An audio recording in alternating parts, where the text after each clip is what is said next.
And the UKIP MP, Douglas Carswell, joins me now. Welcome to the programme. Let's look at some of the things your side has been complaining. First of all, the cost of membership. That you've said, Vote Leave has said, we'll stop sending £350 million every week to Brussels. Do you stand by that figure of £350 million? Absolutely, and the reason I do, Andrew, is because every year we make a gross contribution of £19.2 billion. Now, if you divide 19.2 billion by the number of weeks there are in a year, it's 350. And we've also been very clear, we're talking about what we send to Brussels. Okay, well, let's look at that. Let's just look a little more detail here, because this is from the Office of Budget Responsibility. We'll stick with the 2014 figures. There it is up there. Now, as you said, the table on the left-hand side, the column there, we've got 18.3 billion. That's what the 19.2 now. Right. Let's let stick that with this. 18.3 gives you the 350 million.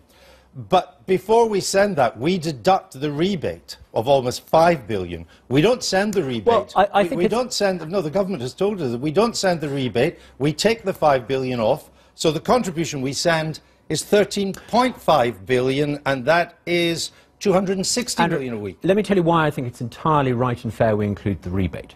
The rebate figure is very, very vulnerable to the whims and machinations of ministers and mandarins. Look at what Tony Blair did. But we don't send the rebate. Look at what Tony Blair did with the rebate. They can play fast and loose with it at the blink of an eye. It's entirely right and proper that we include the rebate in there. What I'm trying to point out is because the phrase here was sending 350 million. We don't send the rebate and they send it back. That rebate we take the rebate off and then we send them 13.5. That rebate is very vulnerable. As we discovered when Tony Blair gave away a large section of the rebate is money on the table that is very vulnerable to change. I think it's entirely fair that we include that figure there. But we don't send it. And then, in addition to that, having not sent the rebate but actually sent 13.5, we then get 4.4, almost 4.5 billion back to spend in ways that will be guided, sometimes dictated by the EU, but it is money that comes back. So our net contribution, as you can see from that table there, is 9 billion, which is 175 million a week. It is not 350 million. The reason why I think it's fair for us to talk about the gross contribution of 19.2 billion a year is because when you pay your tax, Andrew, you don't deduct from that the services you get back from the government. You don't say that your overall tax bill is zero because of all the services and the mended potholes and the fixed street lights and all the other things you get. It's entirely right and proper that we talk about the 19.2 billion that we send over every year to Brussels. But I just explained that we don't send that. And the net the net contribution, the actual saving, because the original quote was about saving to spend elsewhere, is 175 million a week. Now, you can say that's too much, it's not enough, I don't want to stay in, that's fine. But it's not 350 million a week. 350 million on the table, highly vulnerable. Some of that is because it's part of the rebate. I think it's entirely right and proper that we talk about that. That is enough money every week to build a new hospital. And of course it wouldn't be a saving, would it? Because even out of the EU, we would continue to have some form of farm subsidies and some forms of regional aid, wouldn't we? We would spend some of that money that we currently send to Brussels for ourselves. Of course we would. I personally think that instead of sending 350 million a week to Brussels, we would be better off spending some of that money improving the NHS, giving a better deal to some of our farmers, absolutely, maybe even some tax cuts. But I think it's entirely fair that we talk about 350 million that we're having to send every week to Brussels. People will make their minds up on that. Let's move on to another issue really related to sovereignty now. Nigel Farage has said that 75% of UK law is made in Brussels. Do you agree with that? Well, I asked the parliamentary authorities when I first became an MP, and they weren't able to tell me. There's some dispute. Some people in the other side claim it's as little as 15%. On our side, some people claim 70%. I looked at a question that was asked by in the German legislature in Berlin, and they got a figure of some 80%. So it depends on how you look at it. We're talking about the UK very here. Significant. Do you agree with the 75% figure? I think that's probably about right. What's the source? There are a number of different sources. The German legislature has produced I'm talking about the UK. What's the source for the UK? The question was talking about the amount of legislation that is emanating from member states versus that's coming from Brussels. But what is the source of the 75% figure? Well, you've just cited Nigel. There are a whole variety of different sources. I don't. No, he's not a source. He's a messenger. No, well, you see, I mean, we've looked quite.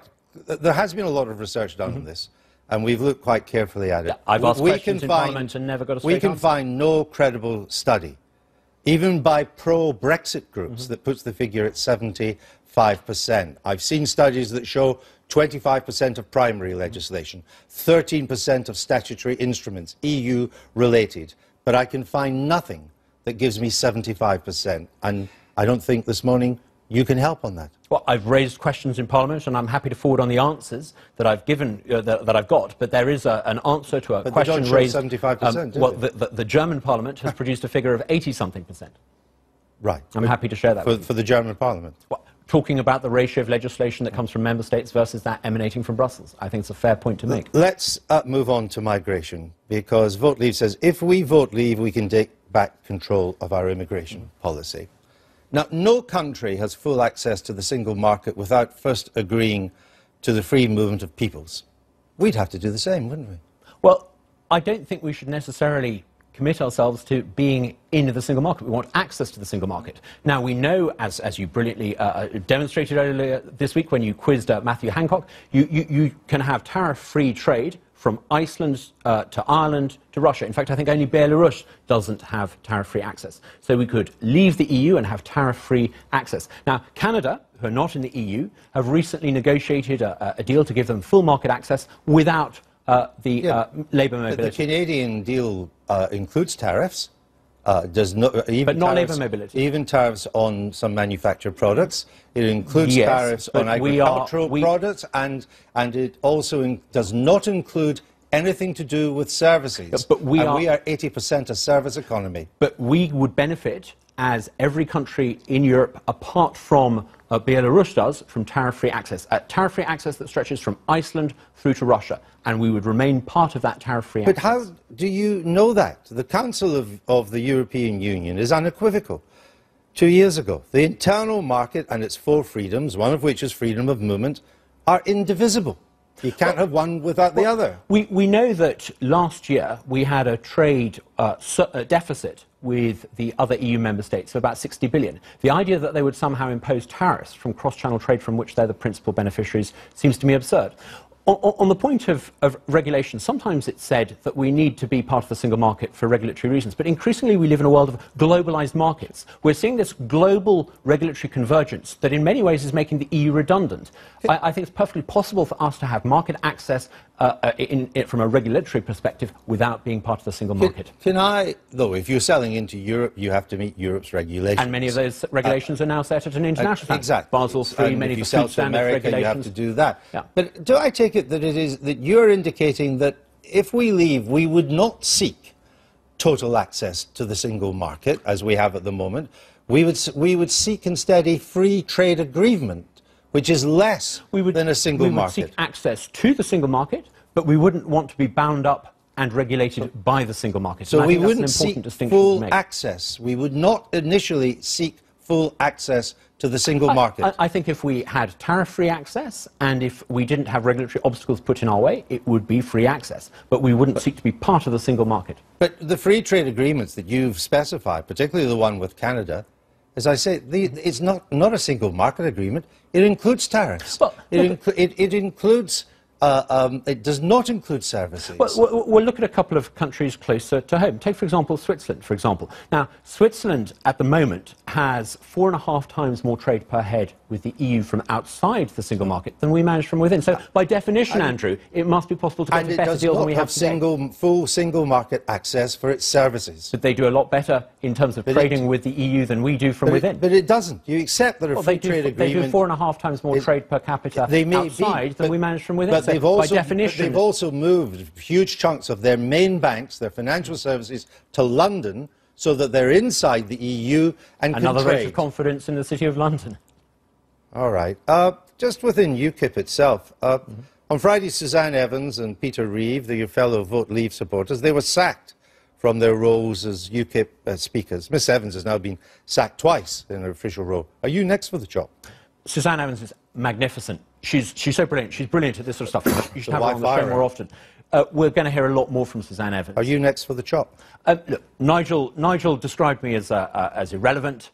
Sad? I've been called far worse in the 5 parliamentary elections where I've stood. But the point is, in 4 of those 5 parliamentary elections, I won. Now, that's the beauty of democracy, isn't it? It's the people who decide who is. But who is isn't being relevant. a Vote Leave supporter, as you are, and a member of UKIP, and you're a UKIP MP, are these two things now becoming mutually exclusive? Absolutely not. 4 out of every 5 UKIP councillors across the country is now signed up to Vote Leave. Vote Leave is now garnering support from the political left, from the political centre-right.